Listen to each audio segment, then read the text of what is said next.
En este vídeo vamos a ver el origen de nuestro calendario.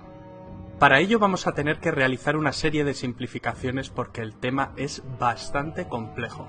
Primero de todo, ¿por qué lo llamamos calendario?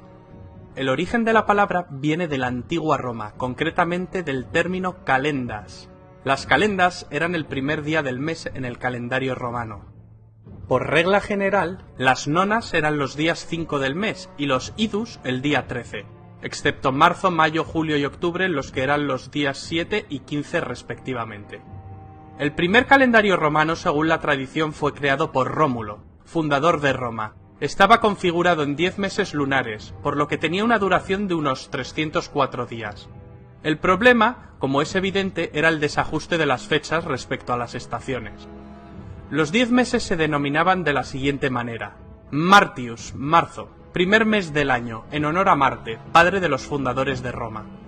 Aprilis, abril, dedicado a Apru, Venus, diosa etrusca. Los etruscos tuvieron gran influencia en Roma. Otra hipótesis se refiere a la llegada de la primavera, estación en que se abren, aperire, las flores. Maius, mayo, llamada así por Maia, madre de Hermes, diosa de la fertilidad. Iunius, junio, dedicado a Juno. Quintilis, julio, quinto mes. Sextilis, agosto, sexto mes. Septembris, septiembre, séptimo mes. Octobris, octubre, octavo mes. Novembris, noviembre, noveno mes. Decembris, diciembre, décimo mes. ¿Habías imaginado, por ejemplo, que diciembre viene de décimo? Puede que no, porque hoy en día diciembre no es el décimo mes. Esto es debido a que por el momento tenían 10 meses en el calendario, y no 12. El mes de marzo era el primero, ya que era cuando se iniciaba la vida, comenzaba la primavera, por lo tanto marcaba el inicio del nuevo año.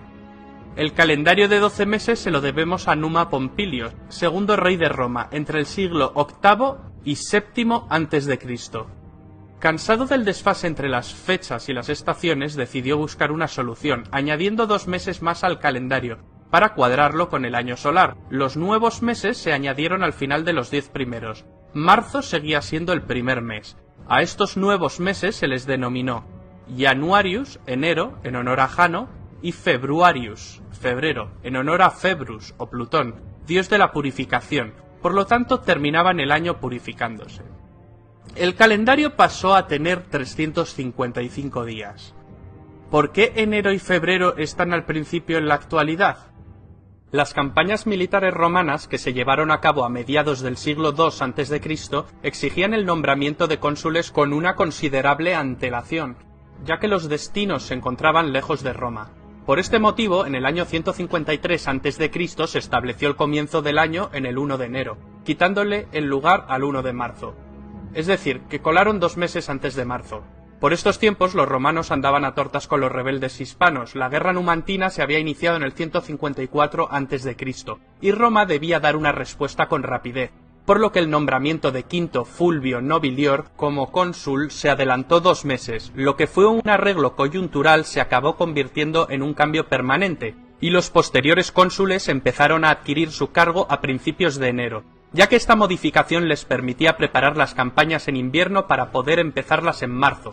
Por consiguiente, se podría decir, sin exagerar, que la revuelta del 154 a.C. en Hispania provocó una alteración notable en nuestro calendario. Todavía andábamos con un calendario de 355 días, y algunos meses tenían nombres que no nos suenan familiares. Como después de la reforma de Numa Pompilio las cosas no se arreglaron, ya que tenían un calendario lunar desfasado con el curso estacional, basándose en el ciclo solar, 365 días, se optó por añadir algunos meses denominados mercedonios o intercalares. Vamos a ver ahora una cita de Tito Livio. En primer lugar, dividió el año en 12 meses, correspondientes a las revoluciones de la luna, pero como la luna no completa 30 días de cada mes, y así hay menos días en el año lunar que en los medidos por el curso del Sol, interpoló meses intercalares y los dispuso de modo que cada 20º año los días deberían coincidir con la misma posición del Sol al empezar, quedando así completos los 20 años. Vale, ¿y qué quería decir Tito Livio con todo esto? Pues que cada 2 o 3 años se añadía un mes intercalar o mes número 13, y esto hacía que transcurridos 20 años se ajustase todo de nuevo. Y vuelta a empezar. Los romanos distinguían 4 estaciones denominadas ver, primavera, aestus, verano, autumnus, otoño, y ems, invierno. En el año 46 a.C., Julio César decide cambiar el número de días. Siendo perfeccionista como era, le encomendó al conocido astrónomo griego Sosígenes la tarea de hacer cuadrar las fechas con las estaciones con la mayor exactitud posible. Después de unos cálculos, Sosígenes llegó a la conclusión de que el año solar tenía un ciclo de 365 días y 6 horas. Debía, pues, añadir más días a los meses. Hasta ese momento tenían 29, menos alguna excepción. Así los meses pares pasaron a tener 30 días y los impares 31. Esto daba 366 días, por lo que le quitaron uno a febrero, que quedó en 29 días. Además, cada 4 años se añadiría un día a febrero para completar el déficit de 6 horas anual en el calendario. En vez de añadir el día a final de febrero, se intercaló un día entre el quinto y el sexto día antes de las calendas, o sea, entre los días que hoy son el 23 y el 24 de febrero. Ese día adicional fue llamado bis sextus dies antes calendas martias, o sea, segundo día sexto antes de las calendas de marzo. Al año que contenía ese día se le llamó por eso bis sextus. ¿Y por qué se complicaron tanto la vida y no lo añadieron al final o en todo caso después del 23 de febrero? Bien, pues lo de añadirlo después del 23 de febrero tiene que ver con la fiesta de la Terminalia. Y lo de no llamarlo 23 se debe a que los romanos no contaban los días del mes del 1 al 31, sino que tomaban 3 fechas de referencia: calendas, nonas e idus. Para contar se incluyó un día de referencia, en este caso el 1 de marzo. Tras la muerte de Julio César y por iniciativa de Marco Antonio, el mes quintilis pasó a llamarse Julius, Julio. Octavio Augusto, su sobrino y primer emperador, no quería ser menos. El mes de sextilis pasó a llamarse Augustus, agosto. Al ser mes par tenía 30 días, pero para no estar en inferioridad con Julio César se le restó otro día a febrero y se añadió a ese mes. Febrero quedó pues con 28 días y con 29 los años bisiestos.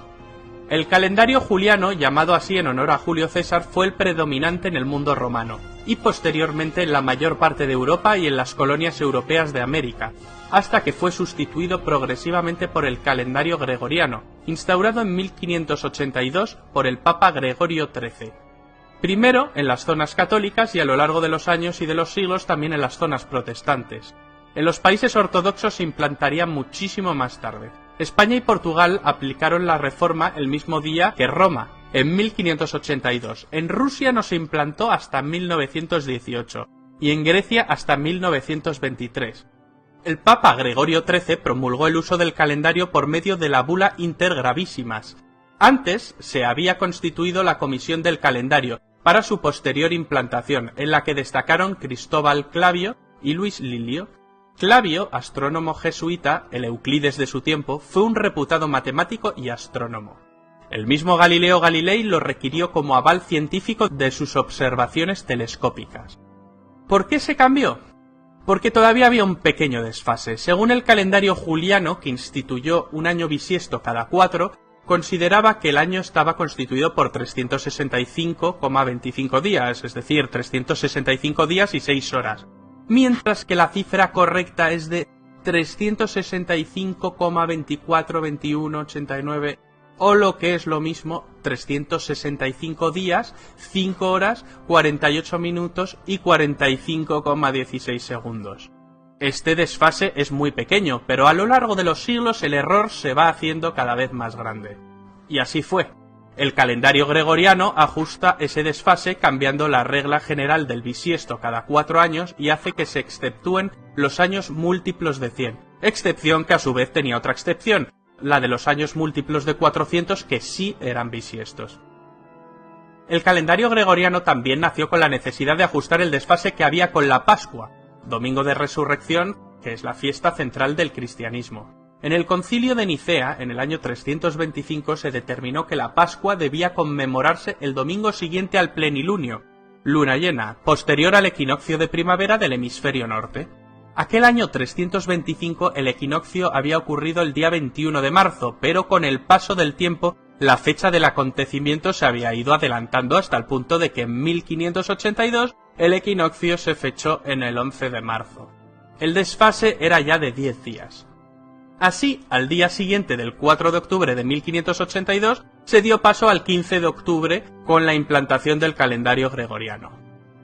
Este es el resultado de nuestro calendario.